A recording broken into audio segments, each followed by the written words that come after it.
Now imagine this. Imagine you're a young boy, let's say 10 years old, and somebody asks you, what do you want to be when you grow up? And the answer comes back, I'm going to be a member of the U.S. ski team. I want to go to the Olympics in my ancestral home of Japan. I want to start a ski company and then become a resort executive. Now, if you heard that answer, you'd probably say, wow, kid, you've got a great imagination. But Hank Kashiwa did all that.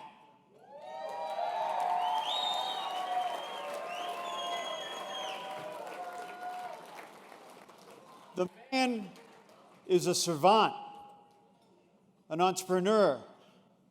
He has walked effortlessly between the entire industry, from manufacturing to chasing down corporate sponsorship to winning the World Pro Ski Tour, and then, of course, becoming the resort executive that he is today. Hank Kashiwa has reinvented himself more than me. That's inspirational. Let's learn more about Hank Kashiwa.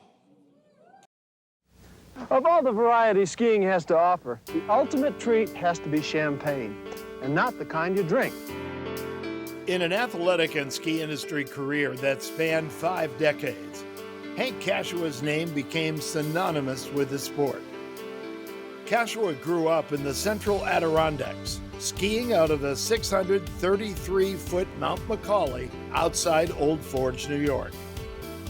An aspiring junior ski racer, he was tapped for the national team in 1967 at the age of just 17, narrowly missing a spot at the 1968 Grenoble Olympics later that season. While serving with the U.S. Army from 1967 to 69, he had special military orders to represent the U.S. ski team. He skied on the World Cup Tour from 1968 to 1972 and won a U.S. title in 1969. As a Japanese American, one of his greatest sources of pride was competing in his father's ancestral homeland at the 1972 Olympic Winter Games at Sapporo. Kashiwa was an electrifying figure. In 1972, he took his talents to the World Pro Ski Tour, where he became one of its biggest stars, winning a dozen events and the 1975 overall title. He retired from racing in 1981, forging a 15-year career as a skiing commentator for GGP Sports, CBS, and ESPN. His skiing magazine on TV show with Kristen Cooper was syndicated nationally. He also had the opportunity to interview with Dr. Ruth, who had her own advice to offer. What do you have as far as advice is concerned for ski racers? Okay, I tell you, I seriously believe that if you have a spouse or a steady partner, then a quick sexual encounter before a competition, perfectly all right. In 1989, Hank and brother Bucky partnered to form Volant, which became the largest American ski manufacturer with its unique stainless steel cap. As the company CEO, he forged partnerships outside the sport, like the time he was hung from the ceiling in this spot for Sprint Business. Sprint gave us an edge. Sprint worked with Volant and brought them real solutions to help them get ahead, so they can check orders online from anywhere and promote new products through video conferencing. Now they do business a whole new way. And sales are really soaring. After leaving Volant, he turned his attention to a new private ski development in Montana, the Yellowstone Club. As vice president of marketing, he played a key role building the exclusive resort. Kashiwa has been widely recognized, including induction into both the Colorado Ski and Snowboard Hall of Fame and the Colorado Sports Hall of Fame. As one of skiing's most well-known names, Hank Kashiwa is now recognized with induction into the U.S. Ski and Snowboard Hall of Fame.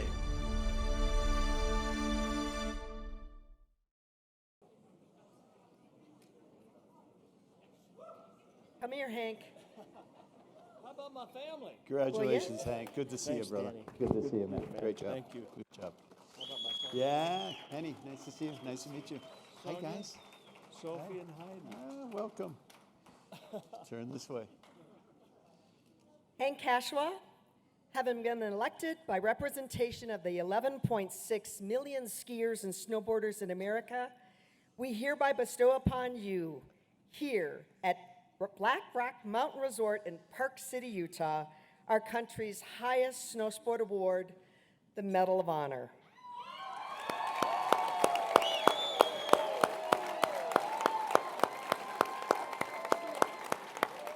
And we confer upon you from this day forward, March 23rd, 2024, induction into the U.S. Ski and Snowboard Hall of Fame, where, sir, your accomplishments will forever be remembered.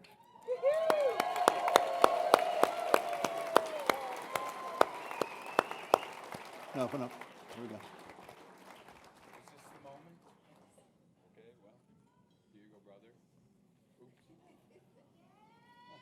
Yeah, beautiful.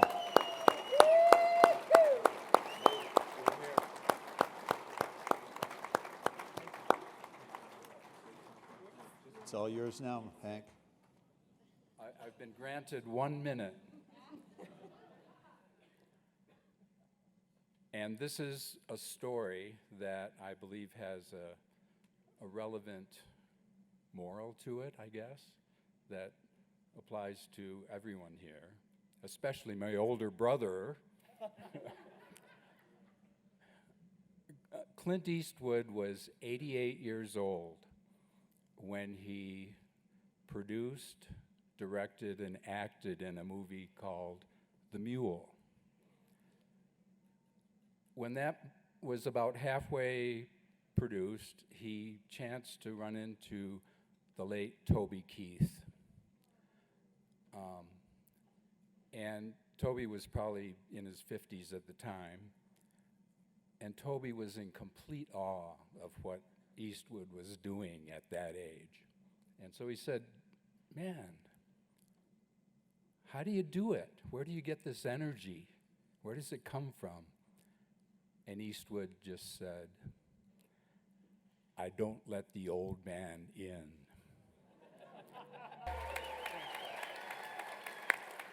Thank you, Clint and Toby. Wow, that was a surprise. So I get to go first tonight. But how do you follow Chuck and Jen Perkins, huh? Was that funny or what? Oh, I thank everybody for this great honor. It's something that I never expected to happen, and it's so much appreciated, along with the other well-deserving inductees that are going to come up here tonight. And I'm going to be short, believe me. And I want to thank the Hall of Fame, the U.S. Ski and Snowboard Hall of Fame, for this great, great honor. And that we're all part of the greatest family sport in the world, sliding on snow, right? Yeah.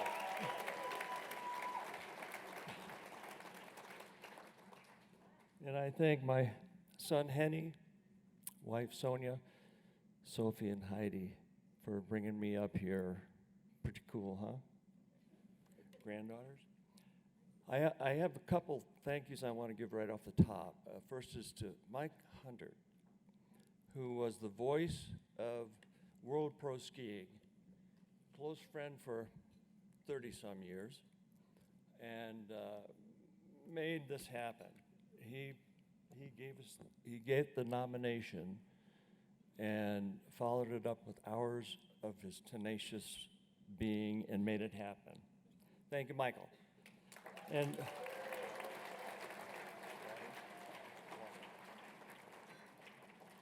And to Charlie Callender, my compatriot. Yeah!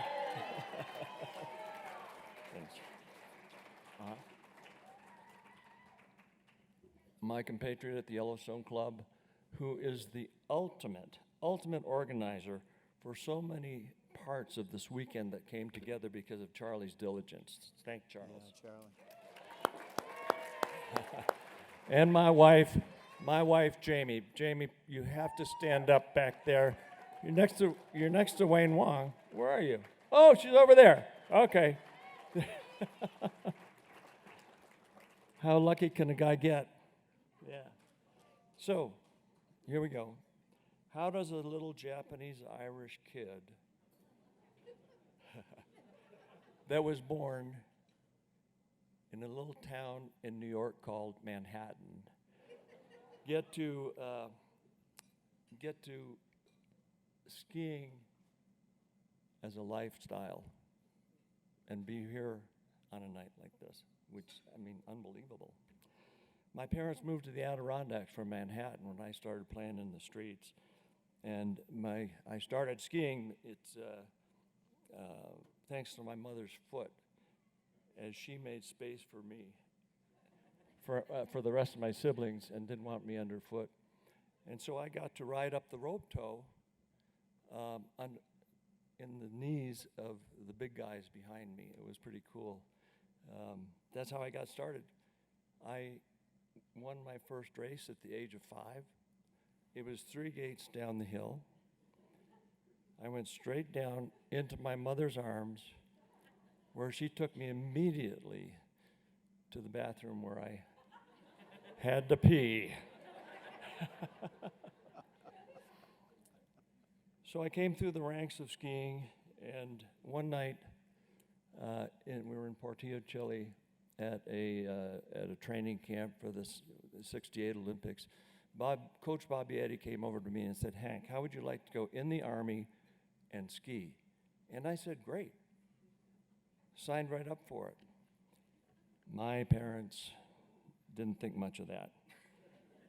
Anyway, immediately I went on the World Cup under the command of Coach Bob Beatty. That's how it worked with the military. How many people out there have run the Hahnenkamm downhill in Kitzbühel? Let's see some arms. Yeah. All right. Yeah. Cool. I ran it 5 times. Wow. And we, at least I call it, a 2-underwear day. Which nobody told me about the first time I ran it. Anyway, after the World Cup, I followed Beatty again to the pro circuit and found a modicum of success there, winning the overall title in 1975. That was a pretty big deal. Thank you. Yeah. Thank you. So moving on, because I think I'm elected here in 3 categories tonight. This week would not be possible without the support of my brother Bucky. Is he still up here? And wife Linda, where are you two? You two gotta stand up. Thanks. Hey, Cash. And Uncle Buck, where are you? Don't let the old man in. And he's referring to me as the old man, by the way. Well, Buck is not your average doctor of mechanical engineering. He was designing K2 skis for Jean-Claude Keely, Spider Savage, Phil and Steve Mayer. Well, he was still in his 20s. And he invented the steel cap volant ski in his garage. He took some sheets of steel, carbon steel first, pounded out a pair of test skis, and painted them gray. we referred to them as the battleships. And in 1981, John Claude Keeley, from the SIA show when it was still in Las Vegas, how many remember that? Those were some times.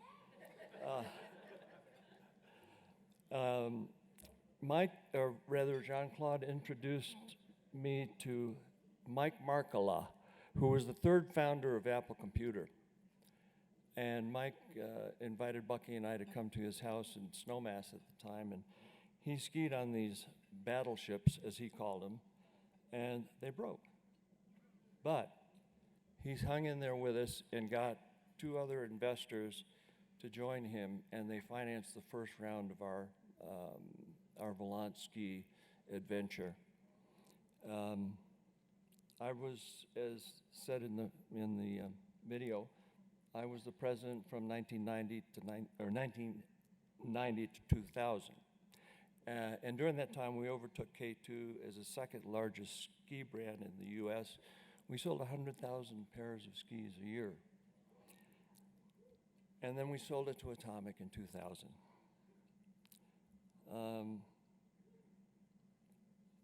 Then got to be Volant time, or Yellowstone Club time.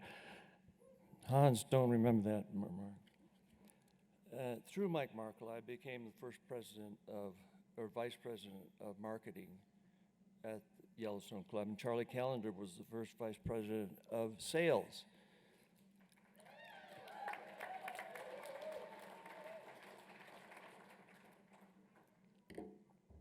And we had to put Montana on the map and the Yellowstone Club on the map. It's really the world's only private ski and golf community in the world at this point, with 875 members. Is that right, Hans? Member families, because if you join, the whole family's a member. And we went through some tough times, but thanks to Sam Byrne, Matt Kidd, and the leadership, along with Mike Melvin and the Discovery Land Company, they helped us through some tough years. We actually went bankrupt, and Sam and Mike bought Yellowstone Club out of bankruptcy. So back to today, I'm still with sales and marketing at the Yellowstone Club, and an ambassador, along with Scott Schmidt back there.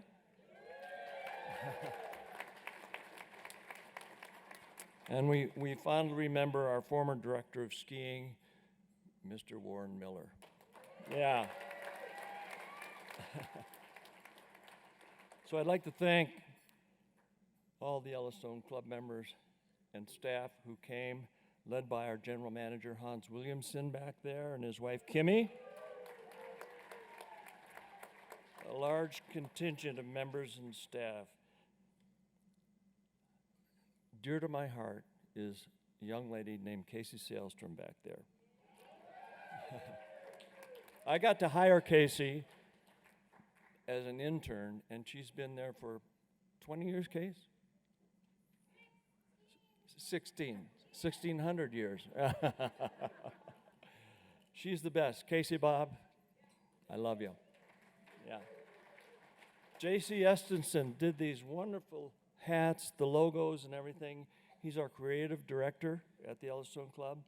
And some members, Hugh and Karen Miller, right back there. Harp Brakely, who is truly my brother-in-law, both flew in from Florida for this day. The lovely Lori Weiskopf, you got to see those pants on her. She's got some pink leathers that'll just knock your eyes out. And so many more friends from Big Sky and the greater skiing universe.